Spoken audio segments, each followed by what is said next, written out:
السلام عليكم ورحمة الله وبركاته. الحمد لله وأصلي وأسلم على من بعث رحمة للعالمين. Chers frères et sœurs, j'espère que vous allez bien. Nous abordons aujourd'hui l'une des parties de la première leçon du dogme qui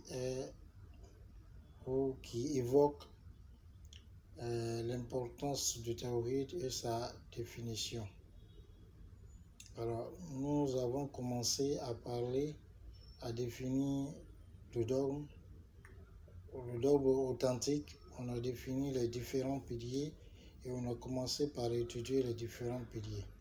Après avoir détaillé le premier pilier qui est la foi en Allah et le second pilier qui est la foi aux anges, nous arrivons au troisième pilier qui est la foi aux livres révélés. Il faut savoir que le terme kitab qui est utilisé pour désigner le livre en arabe a un sens ma'na maktoub, c'est ce qui est écrit.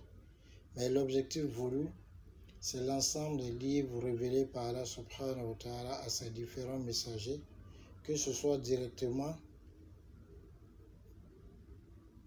ou par l'intermédiaire de l'archange Jibril alayhi salam, comme ça a été le cas pour le Coran. Donc, par miséricorde, afin donc de diriger les serviteurs, les créatures d'Allah subhanahu wa ta'ala vers ce dans quoi réside leur bonheur dans ce bas monde, dans l'au-delà, et les épargner de tout ce qui contient leur malheur dans ce bas monde comme dans l'au-delà. Donc, on entend donc par livre révélé l'ensemble des livres que Allah subhanahu wa ta'ala a révélé à ses différents messagers, par miséricorde, afin donc de guider les gens dans leurs affaires mondaines et dans leurs affaires de l'au-delà. Donc, les guider vers le bonheur et les épargner du malheur dans les deux mondes. Ceci dit, il y a eu 104 livres révélés, dont le meilleur est le Coran al-Karim révélé à Muhammad sallallahu alayhi wa sallam. Et chacun de ces livres révélés est la parole incréée d'Allah subhanahu wa ta'ala.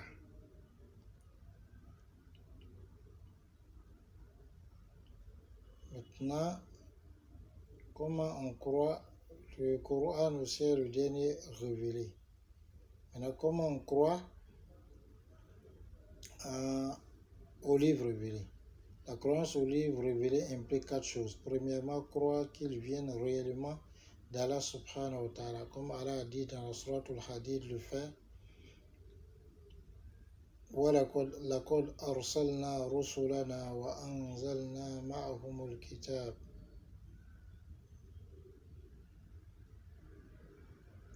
Nous avons certainement, c'est-à-dire moi là, j'ai certainement envoyé mes messagers et j'ai fait descendre avec eux le livre. Le terme livre ici est mis au singulier, mais en réalité c'est le genre, donc tous les livres. Donc Allah, il a certainement fait descendre. Donc on doit croire, puisque le Coran, Allah dit, c'est le livre au sujet duquel il n'y a aucun doute, un guide pour les pieux. La deuxième, c'est que Allah subhanahu wa ta'ala lui-même dit وَمَنْ أَصْدَقُ مِنَ اللَّهِ قِيلًا وَمَنْ أَصْدَقُ مِنَ اللَّهِ حَدِيثًا. Qui dit plus la vérité qu'Allah subhanahu wa ta'ala et qui est plus véridique en propos qu'Allah subhanahu wa ta'ala? Il n'y en a pas. La deuxième des choses, c'est de croire en ceux dont on connaît les noms de façon détaillée. Quant à ceux dont on ne connaît pas les noms, on croit en eux de façon globale. Par exemple, le Coran a été révélé à Muhammad sallallahu alayhi wa sallam. La Tawrat a été révélé à Moussa alayhi salam. Le Zabour a été donné à Daoud alayhi salam, c'est-à-dire les psaumes. Comme Allah a dit, wa atayna Daoud Zabour. Les évangiles Injil ont été révélés à Isa alayhi salam. Nullement il n'est marqué qu'un livre révélés s'appelle la Bible. Maintenant, les autres livres révélés dont on ne connaît pas le nom, on doit croire en eux de façon globale. De même, les feuillets d'Ibrahim alayhi salam lui ont été révélés. De même, les feuillets de Moussa alayhi salam lui ont été révélés. Donc, certains savants ont dit que les feuillets sont différents de la Torah.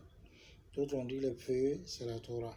À la Kulihal, les feuillets ont été révélés à Moussa alayhi salam, de même que la Torah lui a été révélée. Une autre chose, c'est de croire aux informations contenues dans ce livre. Donc, croire à ces informations,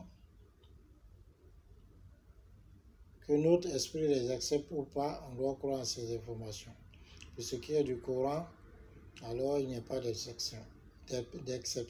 Quant aux autres livres, autres que le Coran, ceux-là, il y a une exception. Donc, ce qui n'a pas été détérioré ou changé ou modifié ou altéré dans ces autres livres, on croit en cela.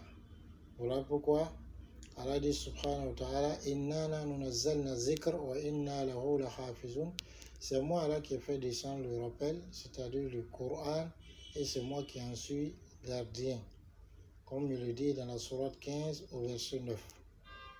Maintenant, les autres livres révélés ont été altérés, donc on doit faire attention.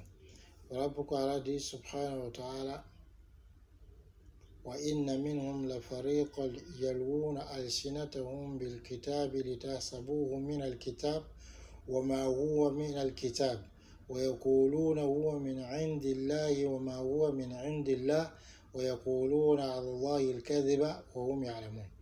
Il dit parmi ces juifs-là, il y a des gens qui enjolivent leur langue avec le livre, pour que vous pensiez que ce qu'ils disent fait partie du livre. Or, en réalité, ça ne fait pas partie du livre. Et ils disent, ça vient d'Allah subhanahu wa ta'ala, et ça ne vient pas d'Allah subhanahu wa ta'ala. Ils disent, ils forgent en cela un mensonge chez Allah subhanahu wa ta'ala, alors qu'ils savent. Comme Allah a dit dans d'autres endroits, يُحَرِّفُونَ الْكَلِمَ عَنْ مَوَاضِعِهِ. Donc, on doit faire attention. Quatrième des choses, c'est qu'on doit pratiquer les injonctions et sentences contenues dans ces livres révélés et juger par ces sentences. Donc pour ce qui est du Coran, il n'y a pas